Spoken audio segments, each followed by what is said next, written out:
வணக்கம். ரெஜினா சிறி கிண்டல் மேல்நிலைப்பள்ளி அம்மாப்பேட்டை 9ஆம் வகுப்பு. இந்த ப்ராஜெக்டோட டைட்டில் வந்து மக்கும் குப்பை மக்கா குப்பை. மக்கும் குப்பைனா இயற்கை சிதைக்காத காரணிகள் தான் மக்கும் குப்பைன்னு சொல்றோம். மக்கும் குப்பைக்கு எடுத்துக்காட்டு வந்து ஃபுட் வேஸ்ட், அதாவது காய்கறியிலேருந்து வர தோல், அப்புறம் அதுலேருந்து வர வேஸ்ட், அது எல்லாத்தையுமே மண்ணோட மக்கி அது வந்து உரமாக செய்யும்.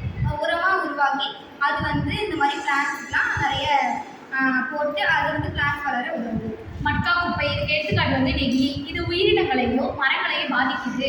இது வந்து தண்ணீரோட அளவை குறைக்குது. பூமியோட நிலத்தடி நீர்மட்டத்தோட அளவை குறைக்குது. இது வந்து விலங்குகளையும் ரொம்ப பாதிக்குது. ஃபேக்டரினால வர வாயினால காற்று மாசுபடுகிறது. ஃபேக்டரியிலேருந்து வர கழிவுகள் நீரையும் நிலத்தையும் ரொம்ப மாசுபடுது. அந்த தண்ணியை குடிக்கிற விலங்குகளும் பாதிக்கப்படுது. ஃபேக்டரியிலேருந்து வர வாய்ப்பால ஸ்கூலும் பக்கத்தில் உள்ள வீடுகளில் உள்ள குழந்தைகள்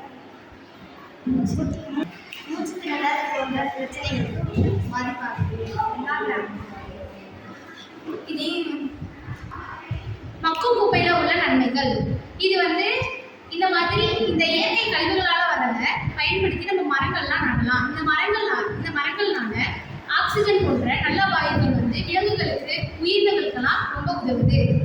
மக்காத குப்பைகளோட தீமைகள்.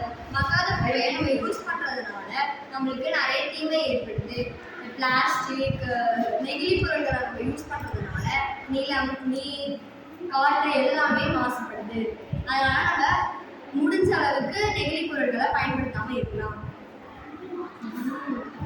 சத்தியமாக நெகிழியை வந்து இப்போ நம்ம பயன்படுத்தும் போது மீண்டும் மறுசுழற்சி செஞ்சு பயன்படுத்தலாம். அதனால இந்த பூமிக்கு கெடுதல் இல்லை.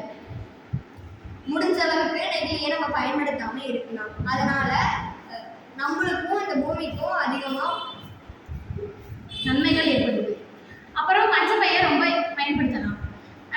சணல் போன்ற நூல்களால் செஞ்ச பைகளை கடைக்கு போகும்போது எடுத்துகிட்டு போய் பயன்படுத்தலாம். அதனால பூமிக்கு வந்து மாசுபாடு குறையுது. நெகிழி பையை அதிகம் பயன்படுத்தாதீங்க. மரங்களை வளர்க்க சொல்லுங்க.